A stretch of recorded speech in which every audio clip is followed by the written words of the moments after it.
Le 107.7 Estrie. Information, sport, opinion. Le 107.7 Estrie est fier de vous présenter Si différent, si pareil en affaires. 107.7 Estrie.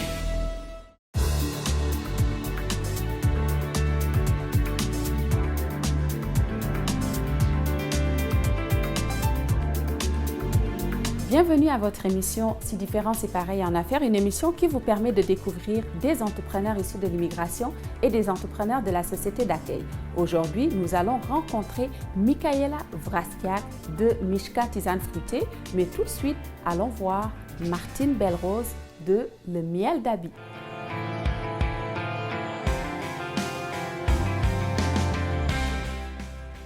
Martine, avant que vous étiez apicultrice, dans quel secteur étiez-vous? J'ai été maman à la maison longtemps, dans ma début vingtaine. Après ça, j'ai été suivre mon cours d'esthétique, après ça, mon cours de massothérapie, orthothérapie.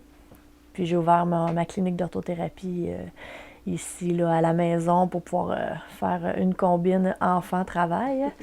Et lors de ma séparation, j'ai lâché la massothérapie, parce que je me suis trouvé un emploi à la Sûreté du Québec au centre d'appel. Donc je ne pouvais plus faire les deux vu que j'étais sur appel à la Sûreté du Québec. Puis par la suite, j'ai rencontré mon conjoint. On s'est mariés, on a eu des enfants. Puis j'ai été faire l'émission Arrive en campagne pour... Puis là, c'est là qu'on est allé en apiculture et que là, j'ai eu la piqûre de l'apiculture. Moi qui avais tellement peur des abeilles, c'est devenu une passion. Tu dis que tu as été maman à la maison. Et puis aussi, on a vu une photo ici dans la pièce, comme quoi que tu avais plus qu'un enfant. Oui. Alors, comment gérez-vous la conciliation famille-travail? Travailleur autonome, quand tu peux faire tes horaires, c'est relativement assez facile. Il y a peu d'imprévus, mais quand tu travailles à un emploi, comme quand je travaillais à la Sûreté du Québec, un enfant est malade, là, c'est beaucoup de... Je peux pas prendre cette journée-là, la remettre ailleurs, tandis que, tu sais, travailleur autonome, on est capable de dire, bon, ben aujourd'hui, en fin de compte, je vais la remettre à demain ou je vais l'échelonner sur 2 jours. On est capable de faire notre ouvrage quand même, là, avec les enfants.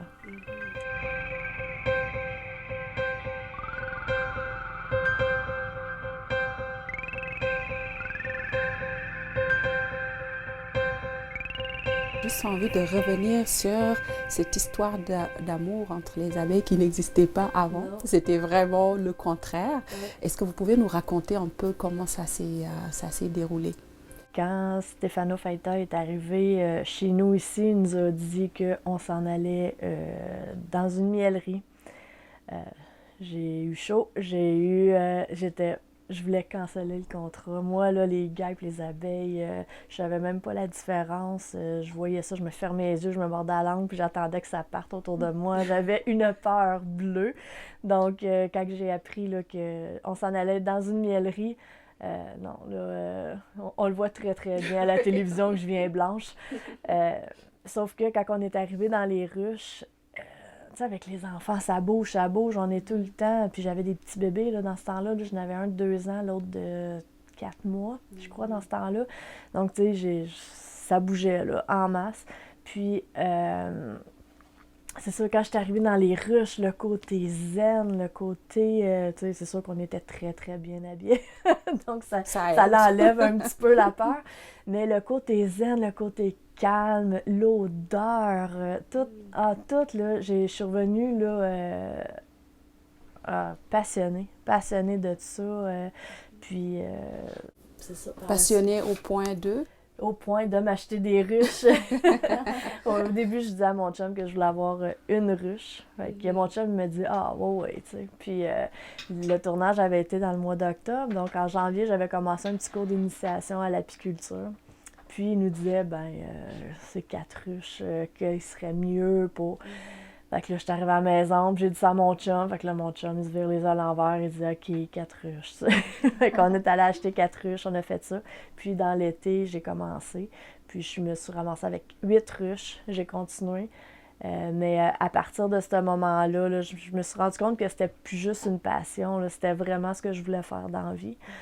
Donc là, j'ai été suivre un gros cours au cégep, au collège d'Alma, là, en exploitation d'entreprise apicole, que je termine là, en mai 2020. Ma passion au début était beaucoup sur le miel. Là, on se dirige, ça, on apprend. Le miel, c'était très pesant pour moi, pour une femme, là, une once à miel, là, c'est quand même, ça peut peser là, au moins 50 livres. Là, puis quand tu la prends de là, puis elle descend vite. Les abeilles, c'est bien plus que du miel. Puis est-ce que vous pourriez nous expliquer un petit peu à ce sujet-là? Au départ, on pense tout le monde que c'est juste du miel. Puis quand on va dans les ruches, on va juste chercher du miel, mais il y a beaucoup, beaucoup de travail avant qu'on arrive au miel. Puis par la suite, je me suis découvert une passion sur les produits de la ruche, ce qu'on veut dire le miel, la propolis, le pollen, la gelée royale, la cire. Il y a vraiment beaucoup, beaucoup, beaucoup d'affaires qu'on peut et tout est bon pour nous les humains, là, en tant que protéines, tout. Donc, je me suis mis à plus me diriger vers l'apithérapie, qui est tous les produits de la ruche. Donc, je continue de faire du miel quand même, mais je me concentre vraiment là, sur tous les produits naturels de la ruche là, pour nous aider à augmenter notre système immunitaire.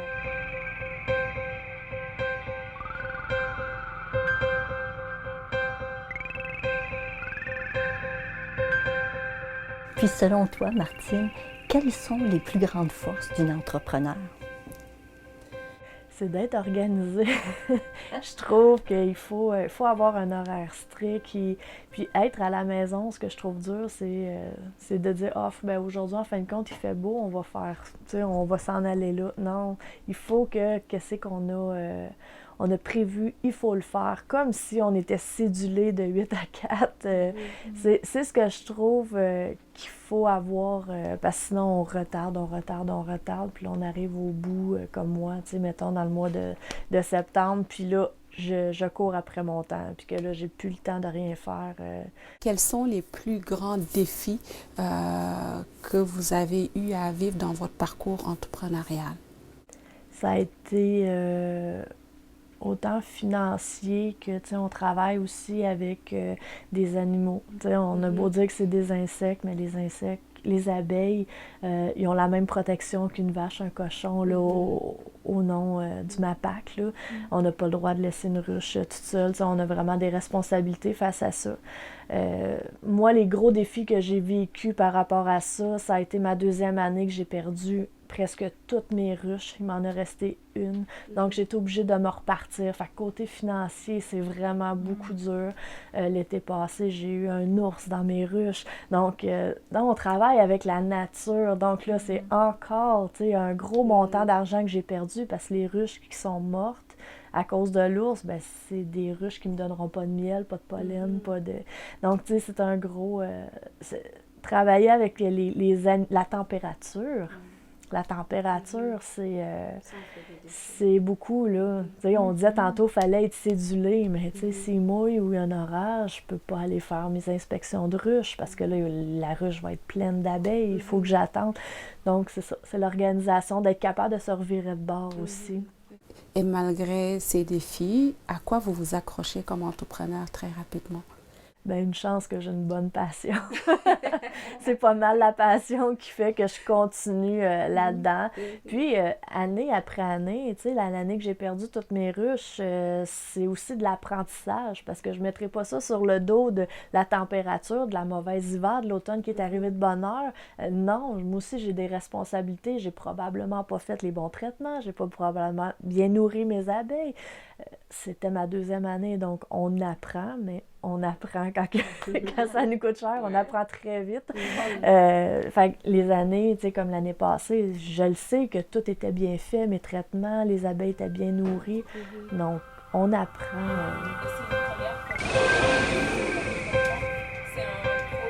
L'activité est très récente, donc c'est notre première journée de sortie pour Ibicera. Ibicera est né d'une soirée entre amis où on a eu à déguster une boisson à base d'hibiscus qui nous a été offerte. Et par la suite, on s'est aperçu que l'hibiscus, qui est une plante avec tellement de belles de vertus nombreuses, bénéfiques à notre organisme, on s'est mis en tête de lancer spécialement une boisson qui va mettre en valeur en fait ce produit. Alors, le site internet Ibicera a été mis en ligne pour la distribution à Sherbrooke et ses environs. Et donc, ça nous permet de pouvoir faire connaître ce produit à nos locaux, aux Sherbrookeois. Et vous pouvez commander en ligne ou nous écrire sur Facebook.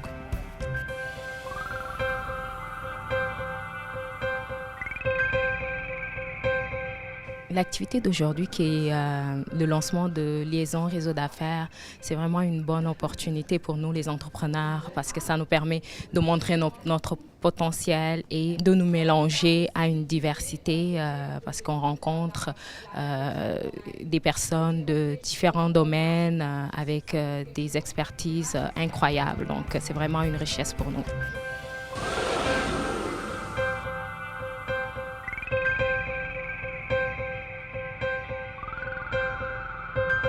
Michaela, est-ce que tu peux nous expliquer d'où vient Mishka et pourquoi Mishka?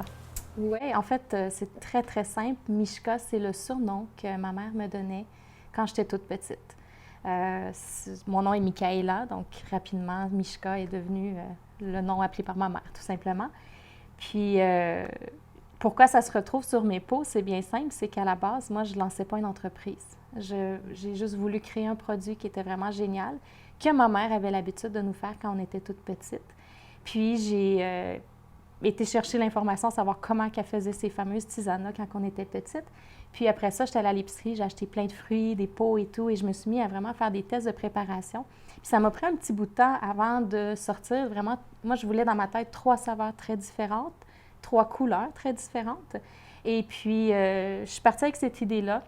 Et une fois que j'ai conçu mon produit, je me suis dit, je ne peux pas donner un pot vide sans étiquette, sans rien. Donc, rapidement, comme ça, j'ai dit, tiens, je vais mettre Mishka tisane fruitée. Puis, c'est exactement ce format-là avec le ruban, l'écriture sur le dessus qui est apparu. Il n'y avait juste pas le citron de couleur qu'on voit sur le pot. Mais j'ai offert ça en cadeau. J'étais trop fière, en fait, de mon produit. Et j'ai offert ça en cadeau 2 semaines avant Noël à mon entourage, à mes amis autour de moi et tout ça, en disant « Joyeux Noël » en avance. Et à ma grande surprise, dès le lendemain, j'ai commencé à avoir des commandes. Puis en 6 mois, j'avais vendu 600 pots. Donc, ça l'a vraiment fait boule de neige. Puis, je me suis retrouvée, malgré moi, entrepreneur, à finalement lancer mon produit officiellement sur le marché. Et à ce moment-là, bien, j'ai dit, regarde, je laisse mon nom dessus. C'est quand même mon produit, mon histoire, puis ça va avec. Fait que c'est resté.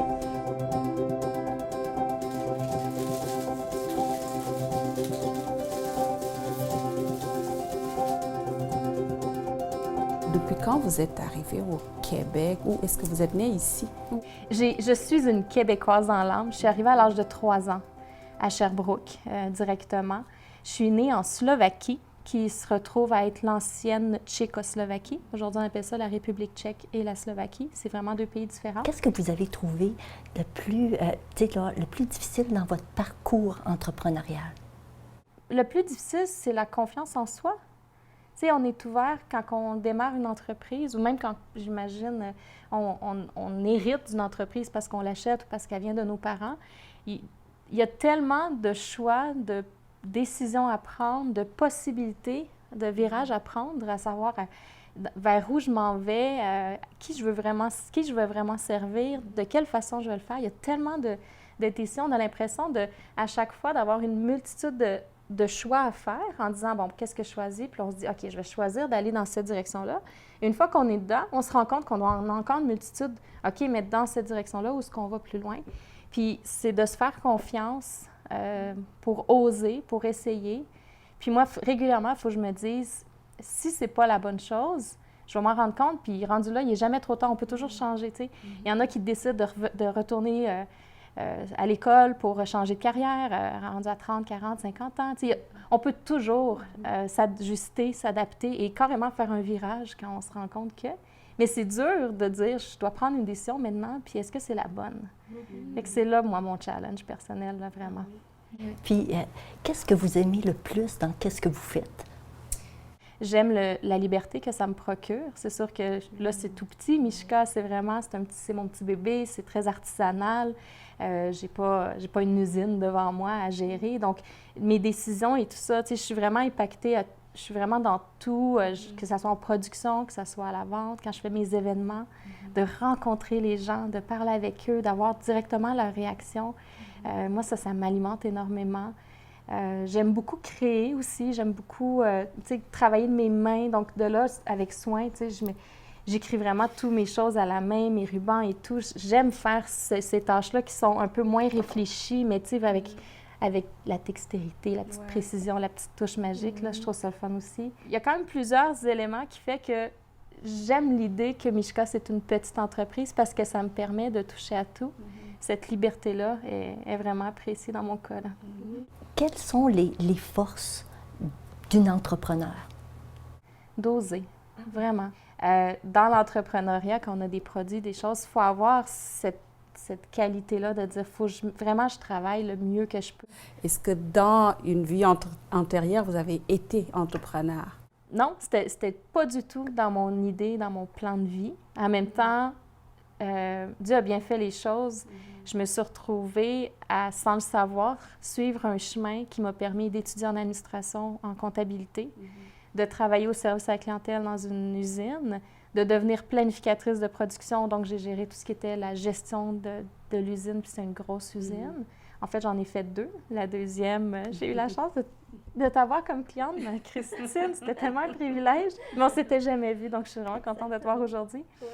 Et donc, cette planification-là, la gestion et la structure des équipements et tout. Puis, finalement, je me suis retrouvée à travailler pendant 5 ans, à gérer bénévolement un service à l'enfance, la zone enfant, où je m'occupais de bénévoles. Donc, j'ai touché les ressources humaines un peu. Puis, finalement, après ça, j'ai donné mon cadeau. Puis, on dirait que j'étais prête en ayant touché à tous ces départements-là, mais avec mon petit bagage, parce qu'on apprend tous les jours. Hein? Ben oui, c'est sûr. C'est sûr. Et plus on avance, plus on apprend.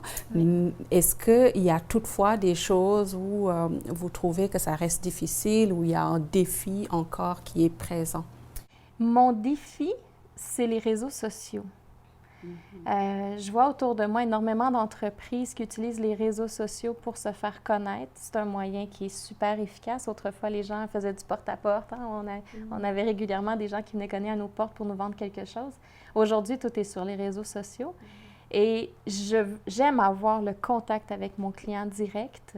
De là, je fais mes événements où j'ai un kiosque, où je sers des tisanes. Puis là, j'ai des échanges, puis des sourires, puis des conversations. Parce que là, vraiment, je me remplis. Mais quand vient le temps de faire une publication sur Facebook ou Instagram ou quoi que ce soit, de dire, je vais mettre une photo en disant, voici ce que j'ai fait aujourd'hui, j'ai de la difficulté. J'ai l'impression que je parle à un écran et je sais que les gens le lisent. Moi, personnellement, je vais lire les informations que je vois sur Internet, mais j'ai de la difficulté à faire cette étape-là. J'y travaille énormément, là, parce que c'est un beau moyen, puis c'est un beau contact que j'ai. Quand les gens répondent, écoute, c'est fun, parce que là, on embarque dans un peu la conversation, mais la première étape est tellement dure à franchir. Ben oui, c'est sûr. Et comme vous dites, j'y travaille, donc c'est important aussi, comme entrepreneur, de toucher à tout et de s'adapter selon le besoin. Place à notre moment favori, la rencontre de nos 2 entrepreneurs. Toutes les 2, vous faites des marchés publics. Qu'est-ce qui vous anime et quelles sont les forces et les faiblesses de faire des marchés publics? Bien, pour moi, c'est le contact avec le public. J'adore donner de l'information, j'adore présenter mes produits. Dans un marché public, j'ai plus de voix à la fin de la journée. Là. Je parle toute la journée. Là. C'est vraiment le contact là, que j'ai avec les gens. Les gens sont intéressés à nos produits, comment c'est fait. C'est pas juste le produit en tant que tel, mais un peu ce que vous faites aujourd'hui, là, comment ça l'a parti, c'est quoi le nom, c'est quoi le... Je trouve que c'est ça, le contact avec le public. Oui, le contact, effectivement, c'est vraiment privilégié de voir chaque personne une à une, de prendre le temps avec elle. Puis oui, on donne beaucoup d'informations, mais on en reçoit, en tout cas moi j'en reçois beaucoup, des commentaires, des fois des suggestions, des idées que la personne peut juste dire « Hey, moi là, écoute, je raffole de tel fruit ou telle chose. » Puis là, nous, on repart avec ça après. Puis là, on dirait que ça nous anime pour essayer de créer plus, à amener des nouveautés, d'améliorer. Tu sais, on sort de là, en tout cas moi, je sors de là plus remplie, je pense, que eux. Eux, ils ont quelque chose de bon dans la bédaine. Moi, j'ai la tête là, pleine De belles informations. De belles informations, oui.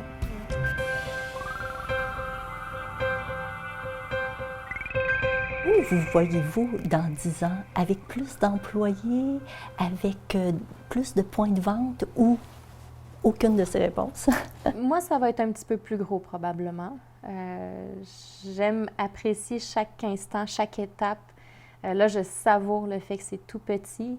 J'ai des jeunes enfants, bon, d'âge, sont au primaire présentement. Il y en a un qui rentre au secondaire. Je vois qu'eux vont vieillir aussi. Dans 10 ans, ils ne seront plus là. Donc là, je vais prendre plein mon envol. Puis probablement quelques employés, probablement un réseau de distribution, quelque chose de plus gros. Pour l'instant, je n'ai pas encore contrôlé la grosseur de mon entreprise. Il y a encore trop d'imprévus, de nouveautés, des surprises qui arrivent. Donc, pour l'instant, non. Mais dans 10 ans, c'est sûr que j'aimerais ça plus m'en aller sur le côté familial, un petit peu avec mes jeunes enfants. J'ai déjà une de mes filles qui veut aller suivre le cours. Donc, je me dis, c'est sûr que ça va probablement grossir d'ici 10 ans. Je ne resterai pas à ce stade-là. Mais tant que je n'aurai pas contrôlé comme il faut, je n'augmenterai pas. Là, mais oui, même si je dis non, je vais rester comme ça dans 10 ans, je sais que la vie sauve pour moi là, depuis des années. On aurait dit que tout coule, tout va bien. Donc non, je pense que dans 10 ans, je devrais avoir peut-être quelque chose de plus gros que présentement. Vos statuts de maman entrepreneur, est-ce que avec ces statuts-là, est-ce que vous trouvez que vous influencez vos enfants aussi à avoir une tendance entrepreneuriale? Bien, moi, ma fille, celle qui a 17 ans, qui veut s'en venir travailler avec moi, tu sais, elle me voit aller, puis elle m'appelle, puis « Maman, quand est-ce que tu vas faire telle affaire? OK, je m'en vais t'aider toute la journée. » Parfait. C'est super le fun. Fait que oui, ils voient un petit peu qu'est-ce qu'on fait. Oui, les miens aussi. Depuis 2 ans, ils veulent faire des événements avec moi. Puis moi, quand je pars, c'est un week-end complet, vendredi soir jusqu'à dimanche soir. Donc, je les ai pris chacun leur tour avec moi aux événements. Ils ont beaucoup aimé. Donc, ils ont vu un peu plus dans le vrai. Mais ils ont aussi fait les petits entrepreneurs, qui est un super bel événement au Québec. Puis ils me le redemandent, là, savoir c'est quand là, la date là, cette année, est-ce qu'on peut refaire. Puis ils ont déjà des idées de projets. Je pense que dans notre société, on valorise beaucoup l'entrepreneuriat. Le gouvernement met beaucoup d'efforts aussi pour nous soutenir et tout ça. Puis ça apparaît là, dans la relève.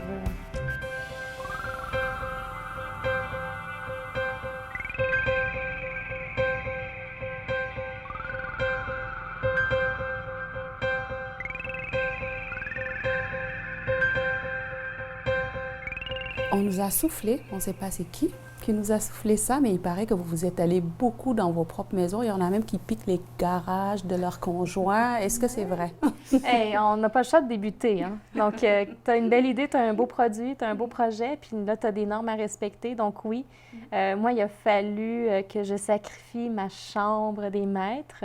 On a mis nos 3 enfants dedans. Nous, on a hérité de la petite pièce au sous-sol pendant 4 ans. Pour me permettre d'avoir ma petite cuisine là, dans une pièce de la maison qui était vraiment régie par le MAPAC avec toutes les normes et tout. Je rentrais, c'est que ça que je faisais dans cette pièce-là. Et elle est devenue trop petite. Donc, moi, j'ai le privilège non seulement d'avoir empiété sur l'espace. Écoute, j'ai des pots partout, c'est pas compliqué dans les corridors et tout. J'ai eu le privilège d'avoir un mari qui m'a construit un garage. D'ailleurs, on est dans les travaux depuis 1 an et ça s'achève bientôt. Donc, je vais transférer là. Moi, au début, j'avais commencé dans le garage. Puis on pouvait plus faire, on pouvait pas vraiment faire tout ce qui était nourriture, puis l'hiver, aller dans la peinture, tout ça. Donc là, à un moment donné, j'ai dit à mon chum, je disais, ben, je pense que je voudrais me faire ma miellerie dans le cabanon. Fait que, il dit, c'est beau, il enlève tout, il arrache tout, il me fait la miellerie. Puis l'hiver, bon, ben, quand j'arrive avec justement mes pots, c'est tout dans le garage. Donc, j'ai rempli son garage. Le pick-up, ben ça, dans mes rues, j'ai pas le choix, fait que j'utilise tout. Non, il fait le ménage de son garage et j'ai rempli de stock. C'est pas très, très long. C'est moi, il y a une très grande compréhension aussi, là, pour que c'est que je suis en train de partir. Puis il voit aussi là, que ça s'en va dans la bonne direction. Il me donne vraiment un bon coup de main. Bon, c'est important, je pense, le soutien aussi, là, familial, de l'entourage pour mais c'est prenant, pouvoir persévérer. C'est prenant. On est à temps plein, c'est pas du 8 à 5, 4 jours semaine, 5 jours semaine. Alors, c'est vraiment prenant, puis on a des idées et tout ça. Fait que nous, on vit, là, ça nous anime. Ça... Et les idées font lever les yeux. En tout cas, moi, le nez, il fait... C'est que t'as encore dans la tête, c'est prenant. Comme moi, l'hiver, j'étais un petit peu plus lousse, mais l'été, là, c'est 7 jours sur 7, je reviens après souper danser. L'été, c'est vraiment condensé, là. Et si vous aviez un conseil à donner, surtout pour des femmes qui ont des enfants, mais qui gèrent aussi une entreprise à côté, qu'est-ce que ce serait? Moi, ça serait de ne pas trop partir avec beaucoup de projets. Moi, quand j'ai commencé, j'étais pour me faire ma gamme de 0 déchet, j'étais pour avoir 300 ruches. Ah ouais, tu sais, c'était énorme, énorme, énorme. C'était même beaucoup trop. Puis après ça, à un moment donné, je suis revenue à terre, puis j'ai fait non, de partir tranquillement. Puis quand il y a la portion qu'on veut faire qui est contrôlée, qu'on gère tout, qu'est-ce qu'il y a autour. Là, on repart sur un autre projet quand on gère. On repart après. On grossit tranquillement. Oui, effectivement, d'y aller progressivement, mais autant dans nos idées, dans nos petits projets que dans notre distribution. On voit ça, tu sais, on veut lancer un produit, puis là, on pense tout de suite Montréal, Québec, puis on pense à plus grand, mais d'y aller par petits territoires. Merci beaucoup à vous et merci de continuer à embellir le commerce local. Merci beaucoup.